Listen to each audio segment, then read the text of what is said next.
Shalom, saya Ripka Suryati memberikan kabar baik kepada Anda semua. Bagaimana cara melepaskan kesembuhan?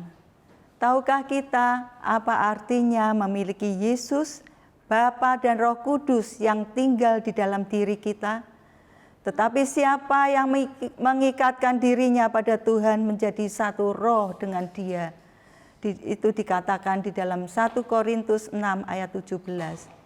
Jika Yesus hidup di dalam kita oleh roh, maka Dia berada di dalam kita. Hidupnya, Zoe ada di dalam kita. Dan itu termasuk kesembuhan. Paulus berkata di dalam Galatia 2 ayat 20. Bukan dia lagi yang hidup, melainkan Kristus yang hidup di dalam dia. Dan dia sekarang hidup oleh iman anak Allah. Paulus mengatakan bahwa Yesus hidup di dalamnya. Dan iman Yesus itulah iman yang digunakan Paulus untuk hidup. Yesus adalah penulis dan penyempurna iman kita.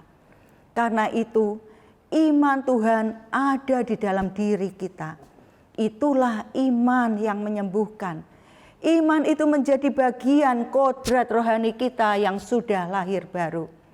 Kebanyakan orang Kristen melihat kesembuhan datang dari luar diri mereka. Bahkan mungkin dari atas. Mereka menganggap diri mereka sebagai orang sakit yang berusaha sembuh. Mereka berdoa, bertanya, dan berharap sesuatu dari luar diri mereka yang akan menjamah mereka. Tentu saja ketika Yesus ada di dunia ini, lalu menyembuhkan semua orang yang datang kepadanya, Dia memang berada di luar orang yang sakit dan menyembuhkan mereka dari luar. Tetapi sekarang Dia tinggal di dalam kita. Dan dengan demikian, kuasa penyembuhannya yang berada di dalam kita. Ketika kita menangani penyakit dalam tubuh kita sendiri, kita harus melihat diri kita sebagai orang yang sembuh sedang melawan penyakit, bukan sebagai orang sakit yang sedang berusaha untuk disembuhkan. Penyakit adalah penyusup ilegal yang harus dikeluarkan dari tubuh kita. Kita memerintahkan kepada tubuh kita oleh roh yang fisik, yang jasmani harus tunduk pada yang rohani. Yang terlihat harus tunduk pada yang tak terlihat. Semua kesembuhan yang dibutuhkan sudah tersedia melalui roh kita yang sudah lahir baru dan bersatu dengan roh Tuhan. Kesembuhan datang dari dalam, kita melepaskannya melalui kata-kata, sikap, pikiran, dan tindakan yang kita lakukan. Kita bertindak berdasarkan firman, mengucapkan firman, memikirkan firman, dan melihat kesembuhan terjadi. Tidaklah perlu terlalu banyak meminta Tuhan untuk melepaskan kesembuhan, karena sesungguhnya kesembuhan telah dilepaskan sejak Yesus ada di bumi ini dan sejak Dia bangkit dari antara orang mati.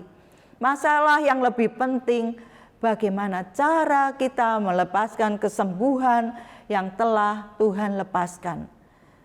Efesus 3 ayat 20 berkata, bagi Dialah yang dapat melakukan jauh lebih banyak daripada yang kita doakan atau yang pikirkan, seperti yang ternyata dari kuasa yang bekerja di dalam kita.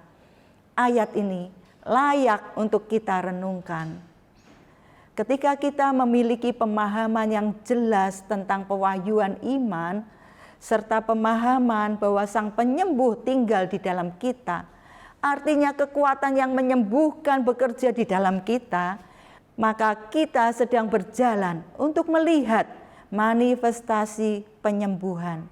Jika kita bisa melihatnya dengan mata iman, kita bisa menerima kesembuhan itu. Amin.